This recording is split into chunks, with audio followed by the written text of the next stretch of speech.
Hello friends, कैसे हैं आप लोग। Agriculture service recruitment board ASRB ने एआरएस एग्रीकल्चरल रिसर्च सर्विस 2023 का नोटिफिकेशन रिलीज किया है। There are certain important changes in notification regarding eligibility exam pattern. तो आज का वीडियो बहुत खास होने वाला है, इसका एंड तक देखिए। आज हम डिस्कस करेंगे कि क्या सिग्निफिकेंट चेंजेस एआरएस एग्जाम 2023 में हुए हैं और कैसे आपको अपनी स्ट्रेटजी बनानी चाहिए। इन दो बातों पर हम बात करेंगे। तो लेट्स स्टार्ट द वीडियो। तो एएसआरबी ने 2023 का नोटिफिकेशन निकाल दिया है अपनी वेबसाइट पर एआरएस 2023 का, और दिस टाइम सीट्स जो डिफरेंट डिसिप्लिन्स में हैं वो अच्छे नंबर्स में सीट्स भी आई हैं। So the important points first is the submission of online application is going to start from 5th July 2023 से ऑनलाइन एप्लीकेशन स्टार्ट हो जाएगा। लास्ट डेट 26 जुलाई 2023 है and last date and time for making online payment is 26 July. और जो date होगा ARS exam का वो मंथ ऑफ अक्टूबर या नवंबर अनाउंस वो लेटर करेंगे, उन्होंने लिखा है। तो इंपॉर्टेंट है कि ऑनलाइन एप्लीकेशन होगा। ऑनलाइन एप्लीकेशन में ऑनलाइन फीस पेमेंट कैसे होनी है ये पूरा उन्होंने वेबसाइट पे दिया है। जो कि आप मैच्योर स्टूडेंट हैं, बिकॉज एमएससी पीएचडी के बाद ही ये फॉर्म भर रहे हैं, तो you will read the notification and you will do accordingly. हम आज इंपॉर्टेंट जो डिस्कस करेंगे कि सिग्निफिकेंट चेंजेस क्या हुए हैं और स्ट्रेटजी क्या होनी चाहिए अब आपकी। तो पहले तो मैं आपको बता दूं, agriculture service is the full fledge scientific line of Indian Council of Agriculture Research. Level 10 7th पे कमीशन के हिसाब से साइंटिस्ट के पोस्ट पे अपॉइंटमेंट इस एग्जाम के बेसिस में होता है। The first changes they have done is educational qualification, यानी the minimum eligibility of ARS जो पहले एमएससी हुआ करती थी इस साल से अब पीएचडी हो गई है। यानी एआरएस 2023 में पीएचडी आपके पास होनी चाहिए, तभी आप एग्रीकल्चर रिसर्च सर्विस के लिए एलिजिबल हैं। तो इंपॉर्टेंट पॉइंट जो नोट करना है, उन्होंने लिखा है कि you have to complete your PhD on or before 30 September 2023, यानी 30 सितंबर 2023 तक आपका पीएचडी पूरा हो जाना चाहिए। अगर आपने पीएचडी कर लिया है तो वेल एंड गुड। अगर आप पीएचडी कर रहे हैं और पीएचडी के थर्ड ईयर में है या नजदीक में है पीएचडी कंप्लीशन के लिए, तो उन्होंने लिखा है कि you are also eligible to apply provided that you complete your viva versus, यानी थीसिस वाइवा जो होता है एंड में, वो 30 सितंबर 2023 या उससे पहले आपको कंप्लीट कर लेना है। तो इसमें हम डिस्कस करेंगे कि आपकी स्ट्रेटेजी कैसे होनी चाहिए। तो पहली बात ये नोट कीजिए कि now PhD the eligibility and the cut off date providing for PDC is 30 September 2023. Second जो चेंज हुआ है, एज लिमिट मिनिमम 21 ईयर्स है and maximum 35 years on 1 January 2023 तक। और कुछ रिलैक्सेशन है जो रिजर्व कैटेगरीज हैं वो लिखे हुए हैं, आप देख लीजिएगा। Then the third is number of attempt, जिसमें उन्होंने चेंज किया। नंबर ऑफ अटेम्प्ट अब आपके लिए 6 है, यानी इस वाले एग्जाम पैटर्न में 6 अटेम्प्ट्स उन्होंने दिए हैं। और लिखा है कि इससे पहले जो आपने अटेम्प्ट दिए होंगे प्री और मेंस जब हुआ करता था और जब एमएससी एलिजिबिलिटी थी, तो उसको काउंट नहीं करेंगे। They will not count those attempt. It means you are fresh to apply, यानी आपके अकाउंट बिल्कुल फ्रेशली काउंट होंगे। तो this is the very good chance कि आप जो अब अपेयर करेंगे तो वो आपका पहला चांस कहलाएगा। It will be your first attempt. तो ये पॉइंट भी आप पढ़ लीजिएगा। देन द मोस्ट इंपॉर्टेंट जो इस समय चर्चा का विषय बना हुआ है स्टूडेंट का, कि जो एग्जाम का पैटर्न है वो चेंज हो गया। पहले जो एमएससी एलिजिबिलिटी के साथ एग्जाम होता था उसमें 240 मार्क्स का रिटर्न होता था, जिसमें 40 क्वेश्चंस 2 मार्क्स के true and false filling the blank short होते थे। देन 5 मार्क्स के 20 क्वेश्चंस होते थे एंड 6 क्वेश्चन ऑफ 10 मार्क्स होता था। 240 मार्क्स का रिटर्न होता था एंड 60 मार्क्स का इंटरव्यू होता था। Now there is a significant changes in exam pattern. ARS 2023 में प्री एग्जाम नहीं होगा, यानी जो प्री एग्जाम ऑब्जेक्टिव हुआ करता था वो नहीं होगा, यानी सीधे रिटर्न एग्जाम होगा। Because why they have changed it? They want to appoint scientists of having scientific temper. तो उन्होंने प्री एग्जाम यानी रटा रटाया ज्ञान को हटा दिया है। अभी आपको रिटर्न एग्जाम देना है और वो भी 300 मार्क्स का रख दिया है। पेन एंड पेपर मोड पे यानी कन्वेंशनल मोड पे एग्जाम होगा, 300 मार्क्स का होगा। ये 300 मार्क्स कैसे बटे हुए हैं, 5 मार्क्स के क्वेश्चन कितने हैं, 10 मार्क्स के क्वेश्चन कितने हैं, शॉर्ट क्वेश्चन कितने हैं, ये अभी उन्होंने नहीं दिया है। हो सकता है अपनी वेबसाइट में बाद में अपडेट करें। तो 300 मार्क्स का आपका रिटर्न एग्जाम होगा। इसमें हम अभी चर्चा करेंगे कि अब रिटर्न एग्जाम का इतना वेटेज है तो अपनी राइटिंग स्किल्स को कैसे सुधारना चाहिए, क्या अभी आपको काम करना है, वो अभी मैं डिस्कस करूंगा स्ट्रेटजी पार्ट में। 300 मार्क्स का रिटर्न होने के बाद 40 मार्क्स का रिसर्च अकम्प्लिशमेंट इस बार ऐड हुआ है, यानी they are looking for a scientist having scientific temper. यानी वो ऐसे कैंडिडेट को सिलेक्ट करना चाहते हैं जिनके पास साइंटिफिक टेम्पर हो, इसलिए रिसर्च अकम्प्लिशमेंट के लिए 40 मार्क्स रखे हैं। स्ट्रेटेजी पार्ट में मैं डिस्कस करूंगा कि इसमें आपको अच्छा कैसे करना है। Then the third one is personal interview of 60 marks. So total marks now is 400 marks and pre exam is not there, यानी आपको ऑब्जेक्टिव एग्जाम कुछ नहीं देना है, सीधे रिटर्न एग्जाम देना है, जो बहुत बड़ा चेंज हुआ है एग्जाम पैटर्न में। 3 आवर्स का एग्जाम होगा, 300 मार्क्स का, रिसर्च एंड कंप्लीसमेंट 40 मार्क्स का एंड पर्सनल इंटरव्यू 60 मार्क्स का, राइट।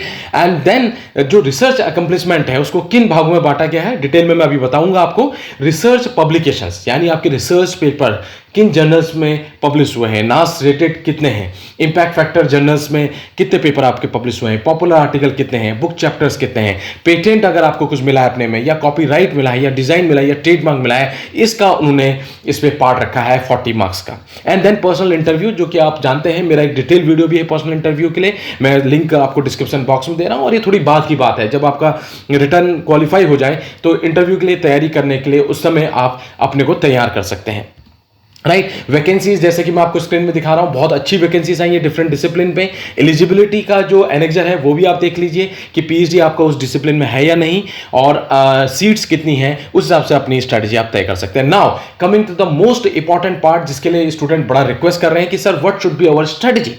अब स्ट्रेटजी कैसे होनी चाहिए जब प्री एग्जाम है ही नहीं, तो रिटर्न एग्जाम के लिए हमें कैसे स्ट्रेटजी करनी है। The first point which I want to discuss is writing skills. अब आपको स्टूडेंट्स बहुत इंपॉर्टेंट हो गई हैं आपकी राइटिंग स्किल्स। मैं हमेशा स्टूडेंट से कहता आया हूं कि knowledge gaining is one part, आपका नॉलेज डोमेन एक पार्ट है, लेकिन एक्सप्रेसिंग दैट नॉलेज इस सेकंड पार्ट। क्योंकि जो एग्जाम में आप लिखते हैं, चाहे वो यूपीएससी का एग्जाम हो, चाहे एग्रीकल्चर रिसर्च सर्विस का हो, चाहे कहीं असिस्टेंट प्रोफेसर बनने के लिए रिटर्न एग्जाम हो, एग्जाम जब रिटर्न होता है तो आप एग्जामिनर के पास नहीं जाते। एग्जामिनर कैन नॉट असेस कि कितना नॉलेज है, वो असेसमेंट किस बेसिस पे करता है, जो आंसर्स आपने लिखे हैं।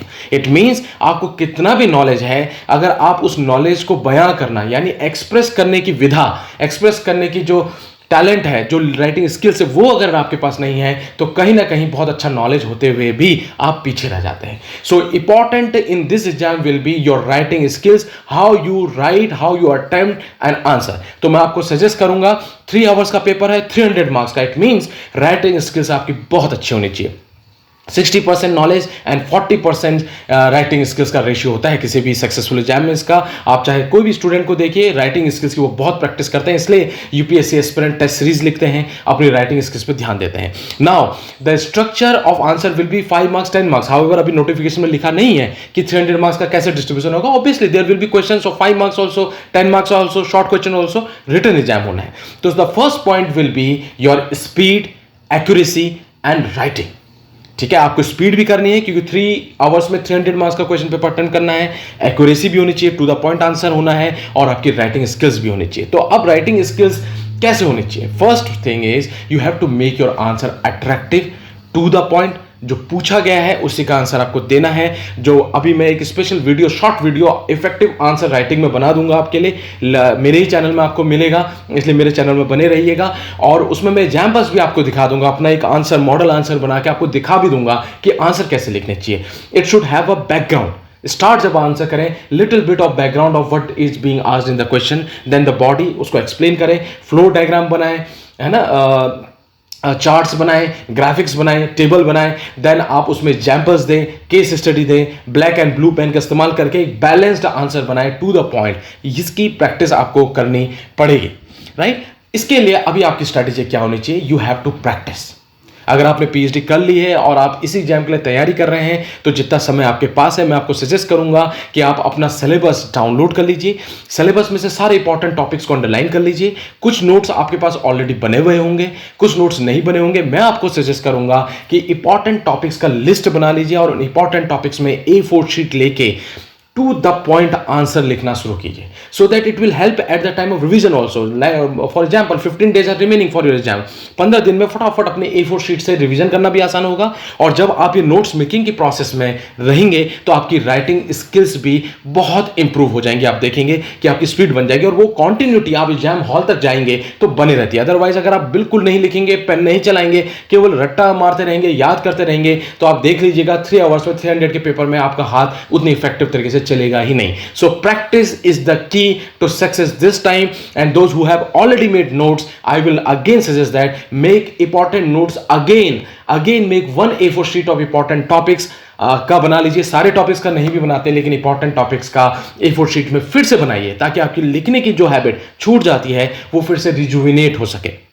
तो डेली नोट्स में कीजिए, हर डे पे 3 और 4 A4 शीट के टॉपिक के अपने सॉलिड नोट्स बनाइए. Introduction, body, conclusion, example, case study, flow diagram के साथ जिस सवाल का जैसा पैटर्न हो उस तरह से कोशिश कीजिए कि एक A4 शीट बना सके. अगर वो क्वेश्चन 5 मार्क्स में आए तो आप उसको शॉर्ट कर लीजिए. अगर वो क्वेश्चन 10 मार्क्स में आए तो इलेबोरेट कर लीजिए एग्जाम्पल्स. ठीक है. Then second point which is very important, sometimes we ignore it, is hand writing. देखिए, मैं आपको पर्सनल एक्सपीरियंस बताऊं कि विद MSc मेरा ARS हो गया था. तो MSc सेकेंड ईयर के बाद कितना नॉलेज डोमेन होगा आप समझ सकते हैं ना, कि PhD वाले कैंडिडेट जो 3rd ईयर PhD कर लिया, जिन्होंने PhD करने के बाद तैयारी कर रहे हैं, उनका नॉलेज और मेरे MSc करने के जस्ट बाद के नॉलेज में आप जानते हैं गैप होता है. लेकिन वो गैप मैंने पूरा कैसे किया? अपनी हैंड राइटिंग और राइटिंग स्किल से. हैंड राइटिंग नो डाउट, मैं ये नहीं कहता हूं कि बिल्कुल एकदम मोती जैसे अक्षर होने चाहिए, लेकिन इतना तो होना चाहिए कि अट्रैक्टिव हो सके, आपका आंसर पढ़ने में आ सके. और इस बार नोटिफिकेशन में लाइन लिखी हुई है, देखिए मैं स्क्रीन में दिखा रहा हूं आपको, ये लिखी हुई है कि हैंड राइटिंग आपकी लेजिटिमेट होनी चाहिए, पढ़ने में आनी चाहिए, अदरवाइज मार्क्स डिडक्ट होंगे. तो आपको अपनी एक अच्छी हैंड राइटिंग तो करनी चाहिए. एंड ऑलवेज मैं आपको बताऊं, जहां आपको 3.5 मार्क्स मिलने होते हैं आउट ऑफ 5, हैंड राइटिंग अगर अच्छी हो तो 4 मार्क्स मिल जाते हैं. ठीक है. ऑब्वियसली एग्जामिनर को पूरा अच्छे से समझ आता है, अट्रैक्टिव लगता है आंसर, आपके फ्लो डायग्राम सबका असर पड़ता है. So important is hand writing. तो इसीलिए मैं आपको कह रहा हूं कि A4 शीट पे जो आप नोट्स बना रहे हैं उनको अगर फिर से बनाना शुरू करेंगे तो आपकी हैंड राइटिंग भी इंप्रूव होती जाएगी. So hand writing is also going to play a very crucial role.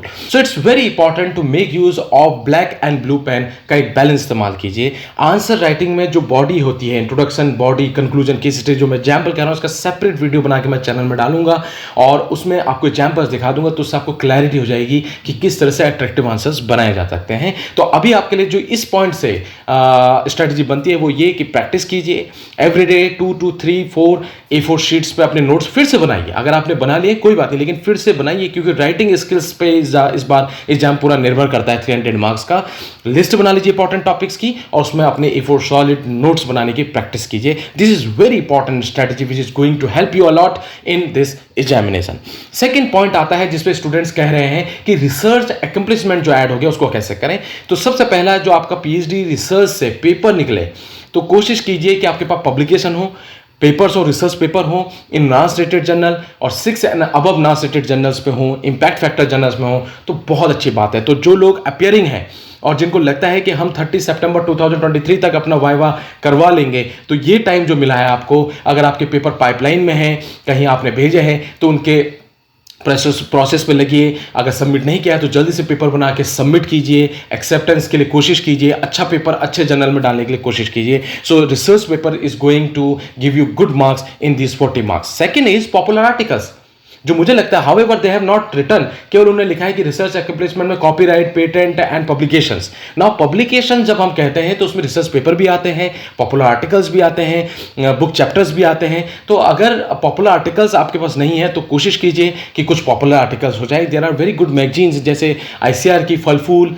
खेती है ना, पन्नगर से किसान भारती, इंडियन फार्मर डाइजेस्ट है ना, इंडियन फार्मिंग ICR से निकलती है, IRA से प्रसार दूत निकलती है. ऐसे बहुत सारी पॉपुलर मैगजीन है जो ISSN नंबर के साथ निकलती हैं. वहां आप ट्राई कर सकते हैं, सबमिट कर सकते हैं, पॉपुलर आर्टिकल भी कीजिए. बुक चैप्टर लिखने का कहीं मौका है इस बीच तो बुक चैप्टर्स लिखिए, तो अपना पब्लिकेशन पार्ट को भी स्ट्रॉन्ग कीजिए. हाउएवर 40 मार्क्स है, 300 मार्क्स जो मेजर मार्क्स वो रिटर्न पे है. अगर रिटर्न में आपने अच्छा खासा एज ले लिया और 40 मार्क्स में आपके कुछ अच्छे रिसर्च पेपर्स और कॉपीराइट पेटेंट भी हैं तो भी आप एज लेंगे. लेकिन हमें क्यों किसी एरिया पे वीक रहना है? 40 मार्क्स के लिए भी आप तैयारी कीजिए. Research paper, popular articles, publications, book chapters, copyright अगर हो सकता है आपके थीसिस पे, खासतौर पे सोशल साइंस में होता है, पेटेंट प्योर साइंसेस सब्जेक्ट्स में होता है, तो इनके लिए भी कोशिश कीजिए. सेमिनार अगर अटेंड किए हैं आपने तो उनके सर्टिफिकेट्स एक जगह रखिए. नहीं किए हैं 3-4 महीनों पे कहीं सेमिनार कॉन्फ्रेंसेस है तो वहाँ पेपर प्रेजेंट कीजिए.